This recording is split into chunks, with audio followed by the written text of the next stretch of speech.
Today, we are talking about lessons from the movie 8 Mile. Who is your inner circle, and how well do they support you? How can we own being embarrassed and turn it into something positive? How can we look past the outside to get to the inside? Let's continue our month focusing on summertime. Does your clutter own you? On Clear Your Clutter Inside and Out, we'll teach you how to become aware of your clutter, along with action steps to declutter and create the life you desire. Come on, let's get started. I watched the movie 8 Mile with my husband. He had chosen it. I have to admit, I don't prefer rap. I like old school rap. No fucking on the dance floor, which I know is really going to date me. And I'm not a fan. However, I really try to have an open mind and be inspired. And I believe if I'm open, I can learn a lesson from practically anything. I don't know much about the world of rap. This movie is based, I believe it's a semi-autobiographical movie on Eminem, the rapper. You know, not a huge fan, but he is one of the lessons that I learned about today. And so when I watched this movie, it inspired me to do a podcast episode. Here are my 3 takeaways from 8 Mile.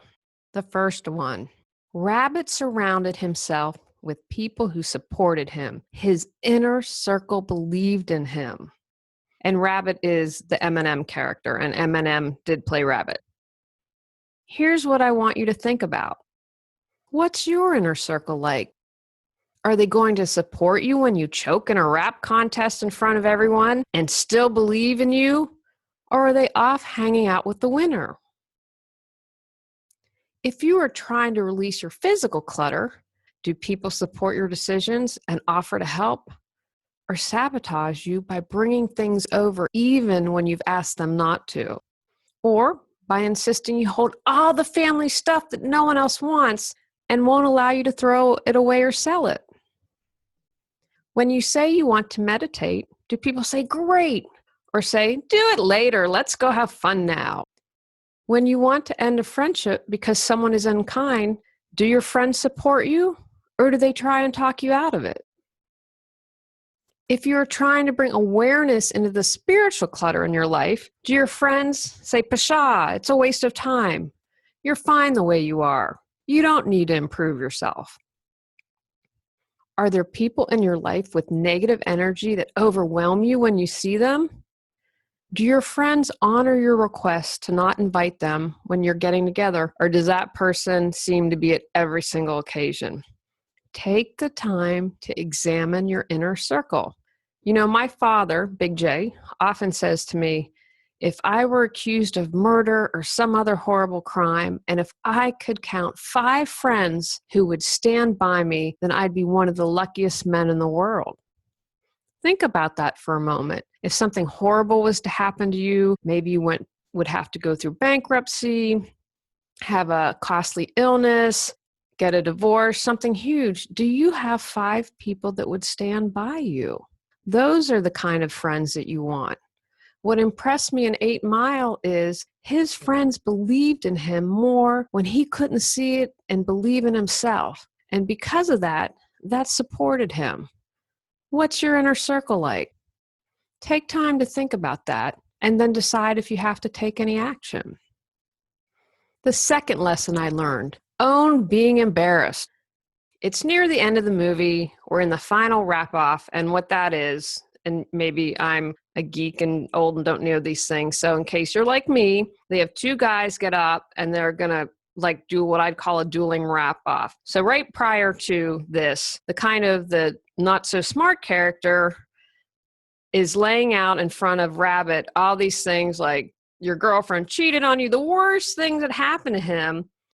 The guys are like, what are you doing, man? He's about to get on stage. You got to get pumped up. And then Rabbit had his aha moment. He completely owns his embarrassment. So when he gets up there to rap, he talks about how he was cheated on, how he's failed at things. I mean, he owned everything. He had guys come and beat him up. And so when the other opponent gets up there to rap, He can't say anything because his whole plan had been to embarrass Rabbit. And Rabbit owned it and took it on, so the guy just walked off, and Rabbit won. By owning his embarrassment, he had defeated the other person. What exactly is embarrassment? We are most likely to be embarrassed when we believe we have not lived up to expectations, whether it's our own expectations, friends, family, or society's. We also become embarrassed with undesired attention. The context also matters. If I fall down in my house in front of my husband, which has happened upon occasion, he's not going to be surprised, and therefore I'm not embarrassed. Tripping on my way to the podium for a speech, I'm going to turn beet red. Embarrassment cannot be faked and shares our true emotional state. It's signaling guilt or shame. How do you overcome embarrassment? Rabbit owned his embarrassment. What else can we do besides owning it? How do you rise above that overwhelming feeling that all eyes are on you? And I have to share, I am someone who, I turn beet red, literally, and I can feel it coming up in my cheeks and burning, and I'm completely embarrassed, and then I feel it becomes compounded because I am beet red. Here are some things that you can do. Talk about things that embarrass you. We feel embarrassed because we start assuming what others are thinking, and you all know what it means to assume. When you share embarrassing stories with friends or other people you trust being the key here, you take away the power those moments have over you. You will most likely see that your friends aren't going to judge you negatively. And if they are, refer back to the first lesson I learned. Your friends might end up opening up and sharing their stories, and you realize you aren't alone. Come on, you know you're not alone. We've all been embarrassed. Remember that turning red and feeling awkward shows that you care. We tend to see people who are embarrassed as people who understand when they have crossed a line or made an error. We all know someone who seems to not admit that they have made an error or acknowledge that they crossed a line. Embarrassment seems a lot better now, doesn't it? Ask a question. We fear being seen in a bad light by others and can feel even worse and blush more. Consider asking yourself, I blush when I'm anxious. What does that mean? This allows you to refocus back on the interaction and conversation taking place instead of your own embarrassment. This can help slow down your embarrassment response faster than continuing to focus on your beet red face. It places the focus on the external rather than the internal. Remember, most people are focusing on themselves, not you. Don't take anything personally. All of the steps I just talked about have to do with lessening the blow of embarrassment and taking away some of its power. I think this is a topic to explore in further detail in a future episode. Overwhelmed with stuff? Can't find what you need when you need it? Tired of wasting time, money, and energy maintaining your mess and longing for peace of mind? Let Julie Coraccio support you in decluttering your life to create lasting change. Visit reawakenyourbrilliance.com to learn more. My final takeaway is to remember not to judge a book by its cover.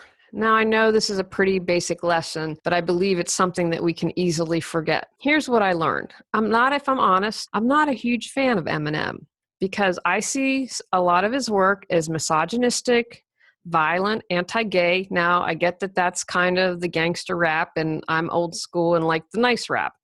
However, I did some research after the movie because I wanted to know, is there more to meet the eye? I'm just painting this man with his rap and his music and this broad brush. So let's be open-minded. What fascinated me is he is a really wonderful father. I learned, and hopefully I'm getting this right, so he had a child and he has raised the daughter and the child. I can't remember if the mother is still alive, and I believe had some issues. And so he mainly raised his daughter.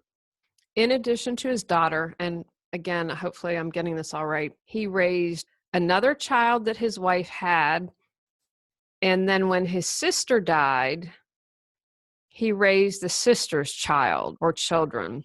And then his mother, I believe he had a half brother or half sister and raised him or her. And maybe it was the two sisters from the children and his ex-wife they only had the one daughter together. Anyway, he's raising 4 children, one of who is biologically his and the other 3 are not his children biologically. And I know some men out there who would not raise a child that wasn't their own. And from the research I found, he's a really fantastic father. And so that gives me a whole different perspective on him.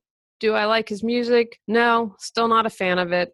I prefer, again, things like folk music. People aren't going to ever be coming to me to looking for what the latest and greatest is. However, it appears that he has done really right by his children.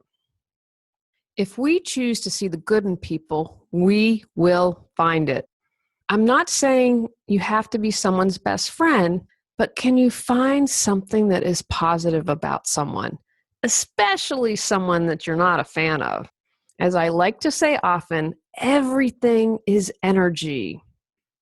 Wouldn't it be better to be neutral about someone or remember the good than focusing on what you dislike or maybe even hate?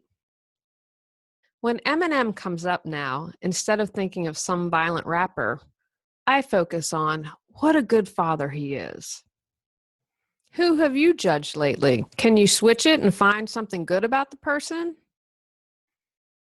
Take actions from today's podcast. Look around you. How supportive is your inner circle? Do you need to make any changes? How can you get a handle on your embarrassment in the moment? Which one of the steps I talked about do you think would help you the most? Start practicing it. Think about someone you don't like or care for. What's good about them? What positive qualities do they possess? Can you practice focusing on that? On our next episode, we are going to talk about paying it forward while on vacation. Go out, clear the clutter to create the life you choose, deserve, and desire.